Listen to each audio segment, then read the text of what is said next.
नमस्कार दोस्तों, आप सभी लोगों का इस चैनल पे स्वागत है। आज हम लोग इलेक्ट्रिक करंट का जो इलेक्ट्रिक सर्किट आप पढ़ रहे हैं उसका अगला भाग लेकर आए हुए हैं। चूँकि आज हम रिकॉर्डेड वीडियो आपको देंगे, ऑनलाइन नहीं दे पाएंगे क्योंकि उसका वॉच टाइम जो है जुट नहीं रहा है। इसकी वजह से हम आपको रिकॉर्डेड वीडियो देंगे। फिर भी आप घबराइएगा मत, मैं आपके सारे डाउट्स का पूरा जो भी क्लियर हो मतलब प्रश्न होंगे आपके मन में उन सबको क्लियर करने का प्रयास करूंगा। ठीक है, तो चलते हैं आज की वीडियो की ओर। तो देखें, पिछली क्लास में आपने क्या सीखा था? पिछली क्लास में आपने आवेश को सीखा था। आवेश कितने प्रकार के हैं उसको देखा था, आपने विभव को देखा था, आपने विभवांतर को देखा था। ठीक है ना। आवेश का जो डायरेक्शन होता है वो किधर से किधर, जो धन आवेश होता है वो कहाँ से किधर की ओर चलता है। तो आपको याद रखना चाहिए कि जो धन आवेश होता है हमेशा उच्च विभव से निम्न विभव की ओर भागता है। ठीक है ना। और जो वहीं पर ऋण आवेश होता है वो निम्न विभव से उच्च विभव की ओर भागता है। और विभव आप समझ रहे हैं, विभव क्या होता है? किसी आवेश को एक स्थान से दूसरे स्थान तक ले जाने में जो कार्य करना पड़ता है वही विभव होता है। बात समझ में आ गया? एक्चुअल में विभव की आपने परिभाषा पढ़ी थी कि जब किसी एकांक आवेश को जब हम अनंत से किसी विद्युत क्षेत्र में लाने में जो कार्य करते हैं उसी को आप विभव कहते हैं। तो अब किसी स्थान पे विभव अधिक होगा और किसी स्थान पे विभव कम होगा। बात समझ रहे हैं? तो जब विभव जहाँ उच्च होगा और कहीं विभव निम्न होगा तो जो धन आवेश होगा वो क्या करेगा? वो धन आवेश उच्च विभव से निम्न विभव की ओर भागेगा। ये बात आप याद रखिएगा, क्वेश्चन बन सकता है। ठीक है ना। और निम्न जो ऋण आवेश होता है वो निम्न विभव से उच्च विभव की ओर भागेगा। ये बात समझ पा रहे हैं ना? ये दो पॉइंट आप याद रखिएगा। ठीक है ना। अब चलते हैं आगे। आगे में हम विद्युत धारा को फिर से देखने वाले हैं, जो आपका विद्युत धारा होता है। ठीक है ना। तो विद्युत धारा एक्चुअल में होती क्या है? तो आप कहोगे जी क्या होता है? तो कहेंगे जी जो आवेश होता है, आवेश प्रवाह की दर को, आवेश प्रवाह की दर को आप क्या कहते हैं? विद्युत धारा कहते हैं। बात समझ में आ गया? बात क्लियर हो रही है कि आवेश प्रवाह की दर को आप विद्युत धारा कहते हैं। क्लियर हो गया होगा? अब देखिए इसके बाद, तो इसका मतलब जो विद्युत धारा होती है, चूंकि इसको I से डिनोट करते हो तो I बराबर आवेश बटे समय यानी Q बाई टी हो जाएगा। बात समझ रहे हैं? तो Q बाई टी हो गया। मान लीजिए Q मतलब कि अब एक सेकेंड में मान लीजिए बहुत सारे इलेक्ट्रॉन फ्लो हो रहे हैं। ठीक है ना, बहुत सारे इलेक्ट्रॉन भाग रहे हैं, तो वो ही मतलब कि आवेश हो गया। और एक सेकंड में जितने वो आगे भगे वही क्या हो गया? विद्युत धारा हो गया। आवेश या इलेक्ट्रॉनों का फ्लो होता है। आप ये कह सकते हैं, दूसरी तरीके से आप ये भी कह सकते हैं कि आवेश की जगह पे हम ये कह सकते हैं कि भाई जो इलेक्ट्रॉन होते हैं ना, इलेक्ट्रॉन इलेक्ट्रॉन प्रवाह की दर को ही विद्युत धारा कहते हैं। बात समझ में आ गया? तो देखिए रटना नहीं है, अब दिमाग से समझिए कि एक्चुअली में विद्युत धारा होती क्या है। और देखो धारा का मतलब क्या हुआ कि भाई कोई चीज लगातार जब बह रही हो, ठीक है ना, कोई चीज लगातार जा रही है वही तो धारा है। तो अब देखो यहाँ जो वायर आप देखते हो, अपने घरों में देखते हो, खंभों पर देखते हो, तो उस वायर में कौन बह रहा होगा? तो जो फालतू के होंगे, मतलब जो मुक्त होंगे, जिनको कोई काम धंधा नहीं होगा। जैसे घर में क्या होता है, कुछ आवारे लोग होते हैं ना, खाया पिया सोया और घर से कोई मतलब नहीं होता, वो फ्री होते हैं। उनको कुछ भी कह लो लेकिन वो अपने वाली ही करते हैं, उनका जो मन करेगा वही करेंगे। ठीक है ना। वो इधर उधर घूमते ही रहते हैं, काम नहीं करते। बात समझ में आ रहा है ना? तो वही आवारा लोग, उन्हीं के आवारा लोगों का जो प्रवाह का जो दर होगा उसी को आप विद्युत धारा कहते हैं। और यहाँ पर आवारा कौन हो गया? इलेक्ट्रॉन। ये जो धातु आप देख रहे हैं, ठीक है ना, आप अपने घरों में देख जो भी धातु आप देखते होंगे तो उसमें जो होते कि कुछ मुक्त इलेक्ट्रॉन होते हैं, फ्री होते हैं, वो उनसे मुक्त होकर उसी में पड़े रहते हैं। और वही जब एक डायरेक्शन में भागते हैं तो वही क्या कहलाता है? धारा कहलाता है। बात समझ में आ गया? तो ज़्यादा आपको दिमाग नहीं लगाना है, बस इतना से याद रखना है कि इलेक्ट्रॉन प्रवाह की जो दर होती है उसी को आप विद्युत धारा कहते हैं, या आवेश प्रवाह की दर को विद्युत धारा कहते हैं। और ये I से डिनोट किया जाता है और I बराबर Q/T होता है। क्लियर हो गया। तो आप यहाँ से देखो, अगर मात्रक की बात की जाए तो Q को किस में नापते हो, तो कूलाम में, क्योंकि आवेश का मात्रक कूलाम। अब समय का क्या होता है, तो कहोगे जी सेकेंड होता है। तो ये क्या बना आपका, कूलाम पर सेकेंड। और कूलाम पर सेकेंड को ही आप क्या कहते हो, एम्पियर कहते हो। क्या कहते हो, एम्पियर। और इसको ए से डिनोट करते हो। बात समझ में आ गया, ये बात समझ में आ गया। तो आपने इसका क्या देख लिया, मात्रक भी देख लिया।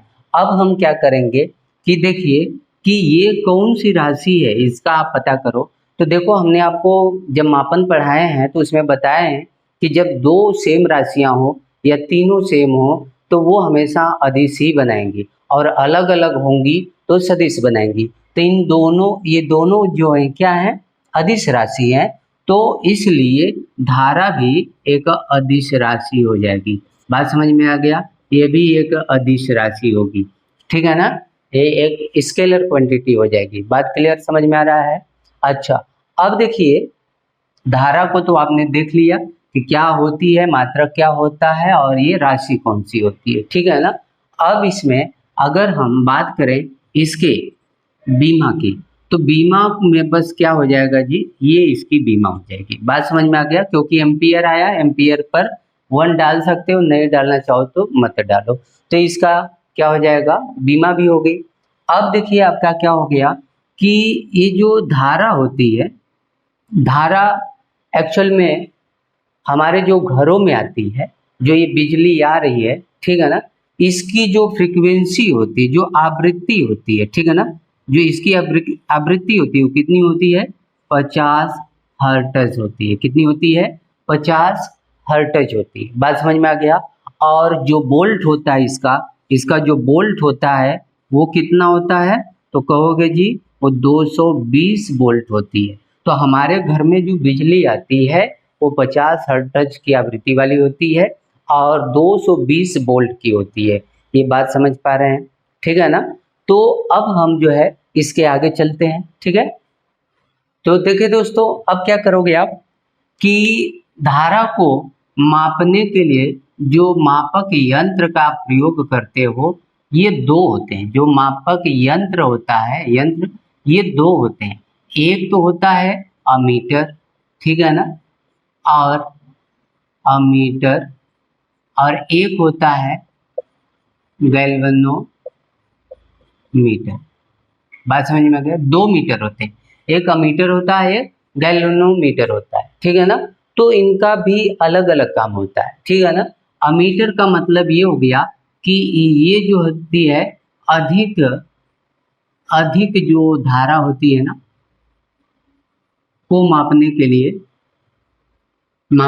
लिए इसका प्रयोग किया जाता है, ठीक है ना। जो आपके घर में आ रही है धारा, ये अधिक है, तो इसको मापने के लिए आप अमीटर का प्रयोग करते हो। देखो मोटर वोटर लगा होता है, ठीक है ना, या आपके घर में बिजली आ रही होती है तो मीटर मतलब लगाया जाता है, यानी वो बताता है। जो आपके घर में आपने टिपलाइजर को देखा होगा, उसमें एक मीटर लगा होता है, वो विद्युत को बताता है कि कितनी करंट आ रही है और कितने इसका आउटपुट जा रहा है। तो वो बताने के लिए आप अमीटर का प्रयोग करते हो, ठीक है ना। और वहीं पे जो गैल्वेनोमीटर होता है, ये बहुत कम धारा को मापने के लिए, ठीक है ना, को मापने के लिए आप इसका प्रयोग करते हैं, ठीक है ना। अगर बहुत कम मात्रा में मतलब विद्युत धारा को मापनी है तो आप गैल्वेनोमीटर का प्रयोग करते हो। जैसे में इसमें क्या नापते हो आप, इसमें आप या तो उसको लिखोगे भैया मिली एम्पियर में नापते हो या माइक्रो एम्पियर में नापते हो। बात समझ में आ गया। तो आपने या तो मिली एम्पियर में नापेंगे या माइक्रो एम्पियर, ये सबसे कम धारा को मापने का काम करता है। और जैसे अगर कहा जाए 1 मिली एम्पियर में कितना एम्पियर होता है, तो 10 की पावर -3 एम्पियर होता है। और वहीं पर 1 माइक्रो एम्पियर बराबर अगर कहा जाए तो 10 की पावर -6 एम्पियर होता है। ये आपको बात ध्यान में रखनी चाहिए, ठीक है ना। तो अब चलते हैं, ये तो धारा के बारे में हो गया। अब धारा के प्रकार को देख लो, धारा के प्रकार को, ठीक है ना। तो देखिए, धारा हमारी 2 प्रकार की होती है, तो यहीं पे बता देते हैं। धारा, जो हमारी धारा होती है वो 2 तरह की होती है, ठीक है ना। ऐसा करते हैं, इसे हटा ही देते हैं, फिर बाद में बताते हैं, ठीक है ना। जो धारा आपकी होती है ना, विद्युत धारा, धारा का मतलब कौन सी धारा, जो विद्युत धारा होती है आपकी वो दो तरह की होती है, ठीक है ना। कौन कौन सी होती है, तो एक आपकी होती है प्रत्यावर्ती धारा, प्रत्यावर्ती धारा, ठीक है ना। और जो दूसरी होती है उसे कहते हो दिष्ट धारा। क्या कहते हो, दिष्ट धारा। इसको आप एसी कहते हो अल्टरनेट करंट, और इसको डीसी कहते हो डायरेक्ट करंट। बात समझ में आ गया। अल्टरनेट का अर्थ क्या हुआ कि ये जो होती है ना, ये दोनों डायरेक्शन में ऐसे फ्लो करती है, मीन्स पॉजिटिव भी चलती है निगेटिव भी चलती है। मीन्स क्या हुआ कि यहाँ पर जो ये करंट होती है, यहाँ पर जो ये मतलब लाइव होती है, लेकिन यहाँ आने के बाद इतनी दूर पे लाइट जो होती कट जाती है, और ये फिर आती है फिर कट जाती है। बात समझ रहे हैं ना। और यही एक सेकेंड में कितना होता है, 50 बार होता है। और इसीलिए जो एसी होती है हमारी, उसकी जो फ्रिक्वेंसी है वही 50 हर्ट्ज है। बात समझ में आ गया। क्योंकि ये ऐसी जो सर्कल है ना, वो एक सेकेंड में 50 बार कंप्लीट कर लेती है। और देखो, आपको अगर झटका लगता है ना, कभी घर में लाइट वाइट से झटका लगा होगा, नहीं लगा होगा तो एक बार चेक करिएगा, ठीक है ना।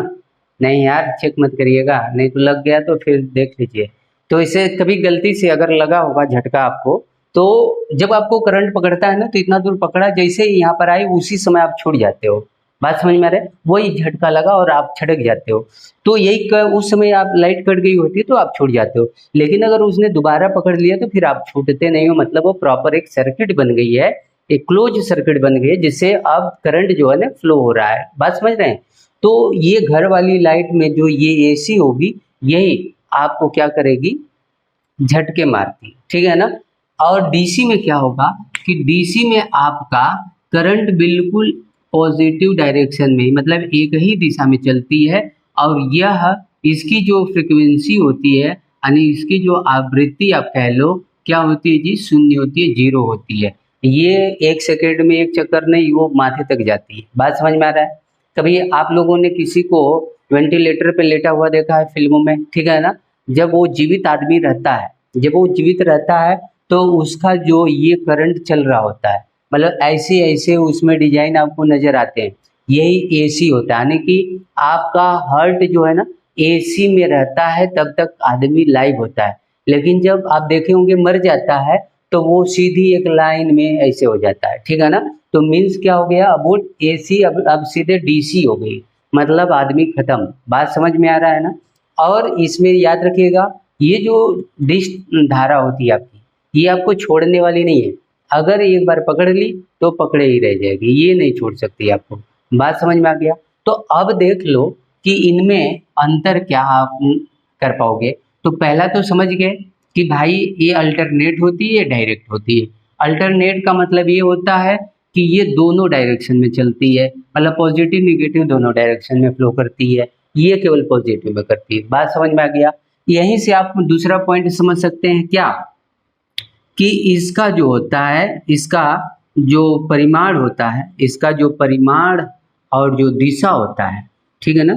दिशा देखो, ये यहाँ कम वैल्यू है, फिर बढ़ रही है वैल्यू, फिर घट रही है वैल्यू, फिर गायब हो गई वैल्यू, फिर बढ़ रही है फिर घट रही है। बात समझ में आ रहा है। तो ये परिमाण हो गया। और दिशा का मतलब क्या हो गया कि कभी ये पॉजिटिव में थी तो कभी निगेटिव में आ गई, फिर पॉजिटिव में गई, फिर निगेटिव में आ गई, फिर पॉजिटिव। बात समझ रहे हैं ना।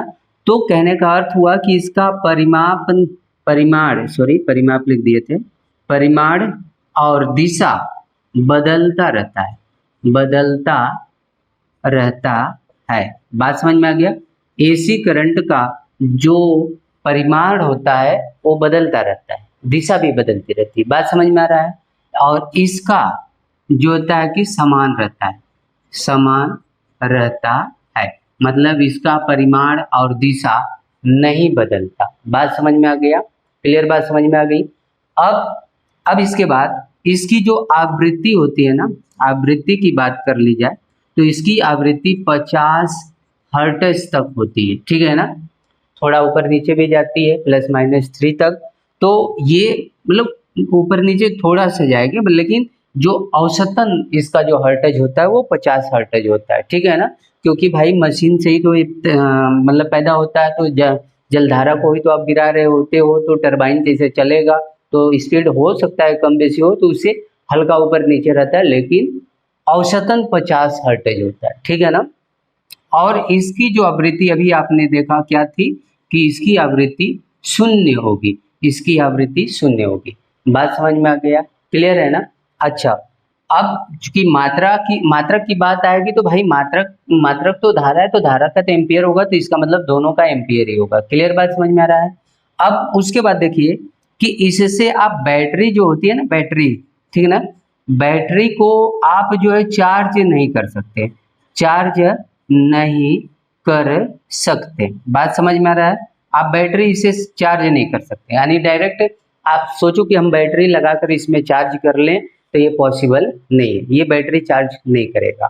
लेकिन आप यहाँ पर क्या कर सकते हैं भैया कि बैटरी चार्ज कर सकते हैं। बैटरी यहाँ पे चार्ज की जाती है, चार्ज की जाती है या होती है। बात समझ में आ रहा है ना कि आप बैटरी किससे चार्ज करते हैं, तो डीसी से चार्ज करते हैं, ना कि एसी से करते हैं।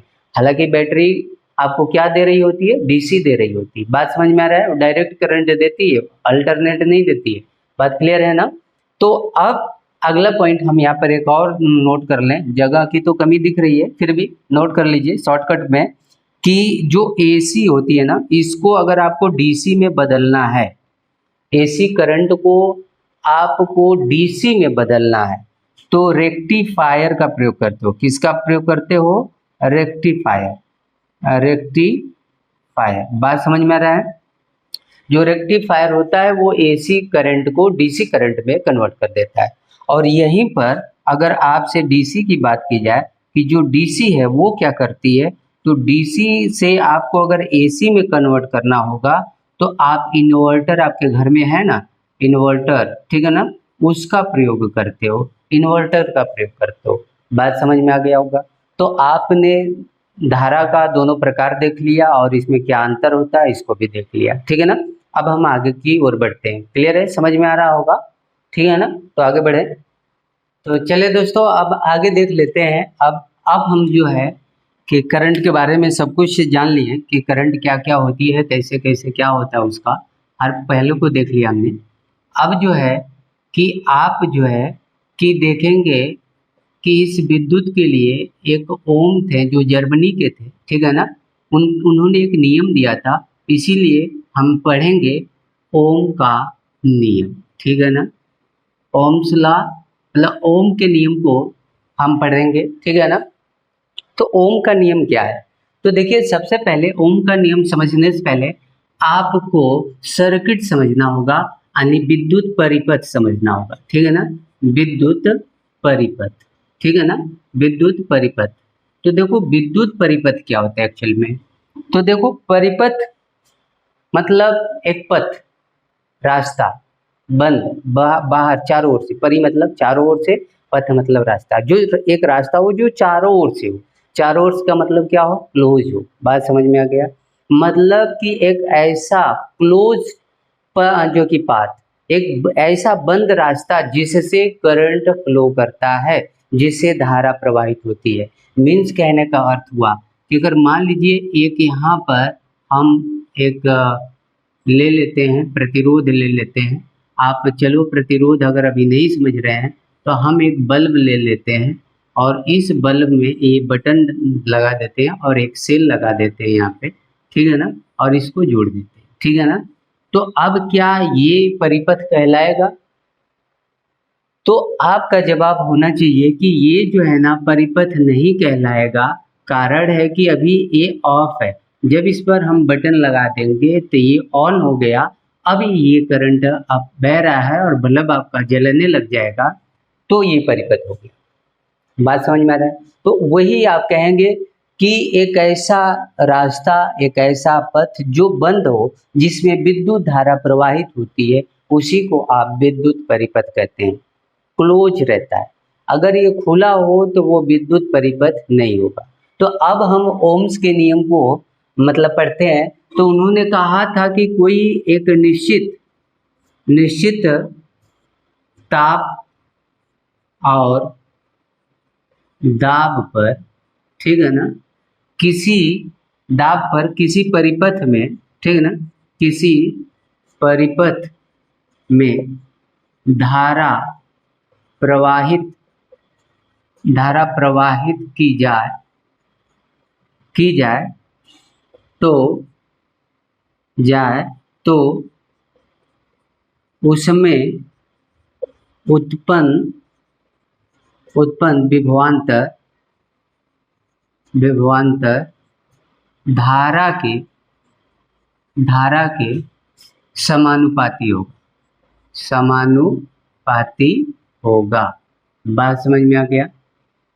ओम जी ने क्या बताया कि अगर कोई परिपथ है, अगर आप उसमें विद्युत धारा अगर प्रवाहित कर रहे हैं तो उसमें जो विभवांतर उत्पन्न होगा वो करंट के समानुपाती होगा। मीन्स क्या हुआ कि वोल्ट प्रोपोर्शनल टू आई हो जाएगा। इसका अर्थ ये हुआ कि अगर करंट अधिक होगा तो विभवांतर भी अधिक होगा, अगर करंट कम है तो विभवांतर भी कम होगा। बस यही आपको ध्यान रखना है कि विभवांतर मतलब करंट पे निर्भर करेगा। अगर करंट अधिक होगा तो विभवांतर भी अधिक होगा, करंट कम होगा तो विभवांतर भी कम होगा। तो इसको अगर देखा जाए तो V बराबर आर आई हो जाता है, ठीक है ना, जहां आर क्या है, एक नियतांक है, ठीक है ना, एक नियतांक है और इसी नियतांक का नाम प्रतिरोध है। बात समझ में आ गया? इसी नियतांक का नाम क्या है? प्रतिरोध है। तो यहां से R बराबर क्या हो गया? वोल्ट बटे में एम आई, यानी कि इसका मात्रक अगर देखा जाए तो हो जाएगा वोल्ट बटे में एम्पियर। तो इसी को कहते हैं ओम, या ऐसे ओम लिख दो या इसकी साइन होती है कुछ ऐसे, ठीक है ना, ये ग्रीक लेटर है ओम, या आप सीधे सीधे हिंदी में लिख दीजिएगा ओम। ये मात्रक होता है, यानी कि जो रेजिस्टेंस होता है यानी प्रतिरोध होता है उसका मात्रक ओम हो गया। बात क्लियर हो गया? अब देखिए हम ओम प्रतिरोध के बारे में अब हम लोग सीखेंगे।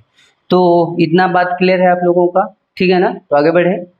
तो देखिए दोस्तों, अब आपने ओम के नियम को देख लिया। आपने ओम के नियम से क्या निकाला कि आर जो होता है इक्वल में वोल्ट अपान एम्पियर, यानी कि V अपान आई होता है, ठीक है ना, और इसको आपने नाम दिया प्रतिरोध। अभी प्रतिरोध होता क्या है इसके बारे में थोड़ी चर्चा हम कर लेते हैं, ठीक है ना।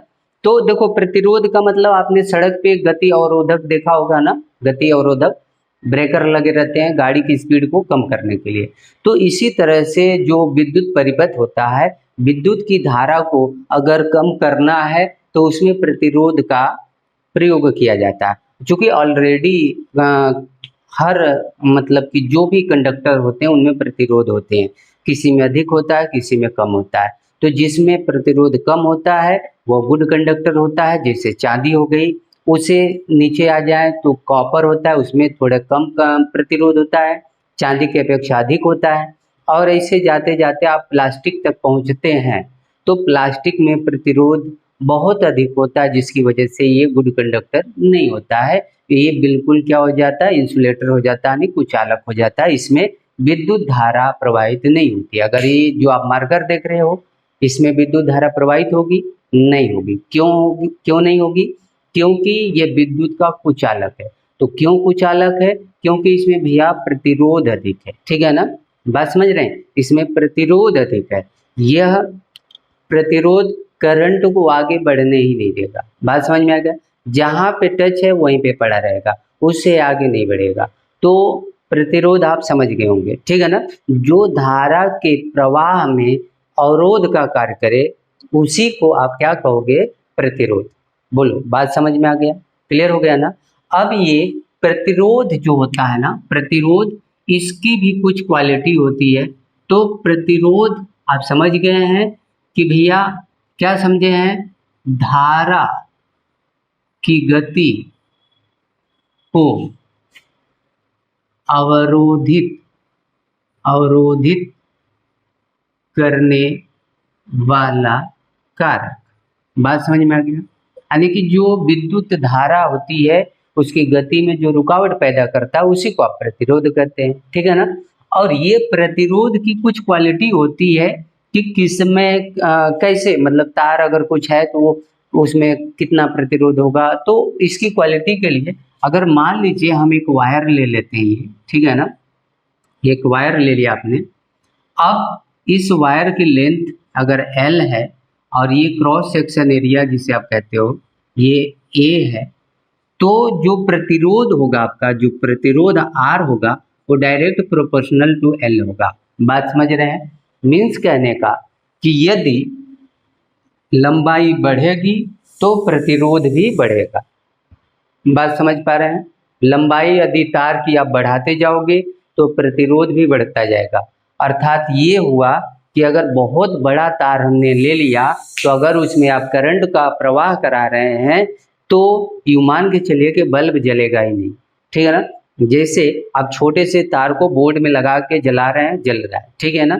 अब कुछ और बड़ा ले लीजिए, बल्ब कम जलेगा। कुछ और बड़ा तार कर दीजिए, अब और कम जलेगा। कुछ और बड़ा कर दीजिए, और भी कम हो जाएगा। और बहुत बड़ा ले लीजिए, जलेगा ही नहीं। बात समझ में आ रहा है? क्यों? क्योंकि जो धारा जा रही थी ना, उसको ये प्रतिरोध बढ़ता गया और उसको रोक दिया, आगे वो गई नहीं, तो बल्ब क्या जलेगा। बात समझ में आ रहा है? बल्ब का जलना हम सीखेंगे कि बल्ब एक्चुअल में जलता कैसे, क्या होता है, क्या जल मतलब जलने का, ये बल्ब अगर जल रहा है तो इसमें क्या है कि जो जल रहा है, तो इसकी चर्चा हम करेंगे। फिलहाल हम अभी प्रतिरोध के बारे में देख लेते हैं। अब देख लो क्या हो रहा है। दूसरा कि जो प्रतिरोध होता है ना, inverse proportional to cross section area होता है। मीन्स क्या कि यदि क्रॉस सेक्शन एरिया यानी तार की मोटाई बढ़ाओगे तो प्रतिरोध कम होगा, और तार की मोटाई अगर पतला कर दोगे तो प्रतिरोध कम हो जाएगा और बढ़ जाएगा। बात समझ में आ रहा है? उल्टा होगा, अगर ये बढ़ेगा तो प्रतिरोध घटेगा, अगर ये घटेगा तो प्रतिरोध बढ़ेगा। इसीलिए जो फ्यूज वायर होते हैं बहुत ही पतले लगाए जाते हैं। पतले क्यों? क्योंकि उसका प्रतिरोध अधिक करने के लिए। बात समझ रहे हैं ना। तो अब देख लीजिए ये दो चीजें निकल के आई। अब इन दोनों से अगर हम लिखें तो R बराबर लेते हैं तो एक कांस्टेंट हो जाता है रो और L अपान में A। तो यहाँ से आप देखेंगे तो रो इक्वल क्या हो जाएगा, RA बटे में L। तो इस रो को आप क्या कहते हो जी? तो इसे कहते हैं प्रतिरोधकता। क्या कहते हैं? प्रतिरोधकता। बात समझ में आ गया कि प्रतिरोधकता क्या होती है? तो प्रतिरोधकता जो होता है कि वो जो आपका प्रतिरोध है और क्रॉस सेक्शन एरिया का गुणनफल और ये जो तार की लंबाई है, इनका जो रिलेशन बनता है वही आपकी प्रतिरोधकता है। अब क्या हुआ कि प्रतिरोधकता का मतलब ये हो गया कि ये इसी से अब आगे आप ये निर्णय ले पाओगे कि जो ये तार है, जो कोई भी धातु है, ये गुड कंडक्टर होगी कि नहीं होगी, इस बात पर अब ये निर्णय करेंगे आप प्रतिरोधकता से, ठीक है ना। तो यहाँ पर अब हम देख लेते हैं कि रो का अगर आपको निकालना पड़े मात्रक तो आप क्या निकालोगे। तो देखो ये रेजिस्टेंस है यानी प्रतिरोध है, प्रतिरोध का मात्रक आपने अभी निकाला था कि ओम होता है, और ये क्षेत्रफल है तो क्षेत्रफल का क्या होता है, मीटर स्क्वायर होता है, और नीचे भी ये क्या है, मीटर है, तो इससे ये कटेगा तो बचा क्या, ओम मीटर। बात समझ में आ गया। तो प्रतिरोधकता का जो मात्रक है वो क्या हो जाएगा आपका, ओम मीटर हो गया। तो यहाँ तक आप लोगों को समझ में आ गया हो, क्लियर है ना। अगर आपको बीमा भी निकालनी होगी तो आप निकाल लीजिएगा, ओम को आप कन्वर्ट कर लीजिएगा, ठीक है ना, और मीटर तो है ही है, ठीक है ना, कन्वर्ट करके आप इसका बीमा भी निकाल सकते हैं, ठीक है ना। तो यहाँ तक क्लियर हो गया, तो हम आगे चलते हैं, ठीक है। चूँकि दोस्तों समय अधिक हो गया है, इसके लिए क्लास को यहीं रोकना पड़ रहा है। फिर इसके जो शेष पार्ट होंगे अगली वीडियो में हम लोग करेंगे, ठीक है ना। और मिलते हैं फिर अगली वीडियो में, तब तक के लिए नमस्कार, धन्यवाद।